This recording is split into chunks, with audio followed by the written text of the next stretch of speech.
So I guess, and you mentioned sitting on the bench for a long time. What was kind of the final straw for you to leave? Because it's hard to leave that environment, well, as you know. The writing on the wall when I figured I couldn't change anything in WWE was about 5 years ago.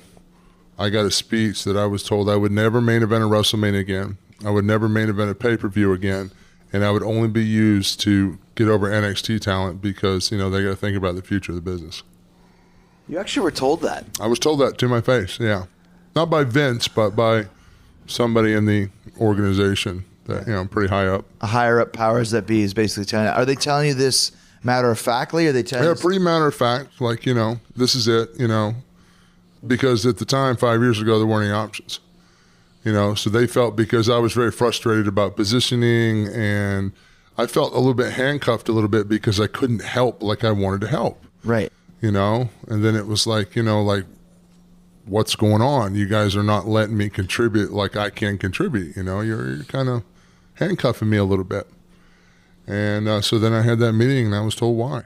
That was that. So that was the start of me really realizing that, okay, and believe it or not, I was still so company oriented and company driven that I thought, you know what, I'll take this challenge and I'll work my way out of it.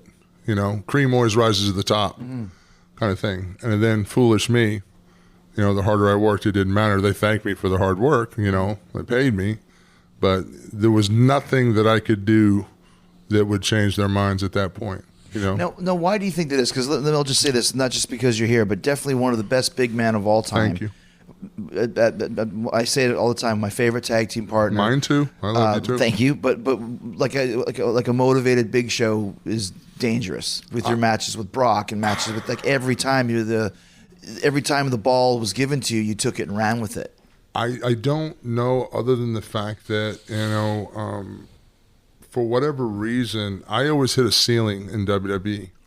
I always hit a spot where I would start doing really well, start getting over, start accomplishing things, and then either I would be off TV for a few months, or for some unknown reason, I'd get knocked out by a mechanical bull. Right. Which is your favorite, where you flipped your shit over. That was a great text message that day. Have you lost your effing mind? But well, that was 6 months of us being this tag team where we had rebuilt you into what you should be, the giant destroyer. And then the week after we break up, then you're funny show fun guy again. It's so hard to try to understand what it is. I mean, for a lot of times, like WWE is it's an incredible organization. It's a very well-run machine, but it's also a Shark Tank. You know what I mean? It is. And that was one of the things I had trouble adjusting. I've said that on other interviews before. I had trouble adjusting to that when I first got there. I wasn't prepared for that constant turmoil that goes on there. Political machinations. Machinations on so many levels. And for me, I think a lot of it was, I actually made the joke to Vince. So let me get this right. When I smoked 2 packs of cigarettes and was 500 pounds, I was a world champion. Now I've got a 6-pack and I can't even get a match. So explain that one to me. It's like I went and did everything to all the stuff that, well, you're not doing this because you're not in this shape. You're not as aesthetically pleasing. All the hints that were dropped as to why I didn't do well at 480 or 500 or your conditioning. Okay, so I went out and got all that done. And then it was like, oh, well, But what always confuses me about that, Paul, is you are a legit giant. Right. I don't know many giants that have 6-packs. And listen, you got it, and that's very admirable. But what does that have to do with the fact that you're a giant? It doesn't have anything to do with the price of tea in Hong Kong. It means absolutely nothing. It's just, but you know how the pressures are there because there's a certain look. What do I got to do to get recognized? What do I have to do to get put back in the mix? Why am I not in the mix? Why am I not in the mix? And that's just upper level decisions. I mean, you're a number, you're an algorithm, and they're going to see what makes everything else the most money possible.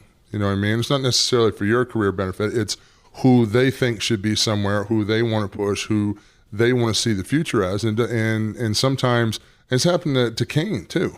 Oh, yeah. I mean, you look at Kane. I mean, and Kane, God bless him, he's such a good guy that, kind of like me, he rolled through and did whatever they asked. You know what I mean? But You know, it's just that thing. They'll run somebody for so long, and then now, okay, well, this guy's over, and he still stays over no matter what we do to him.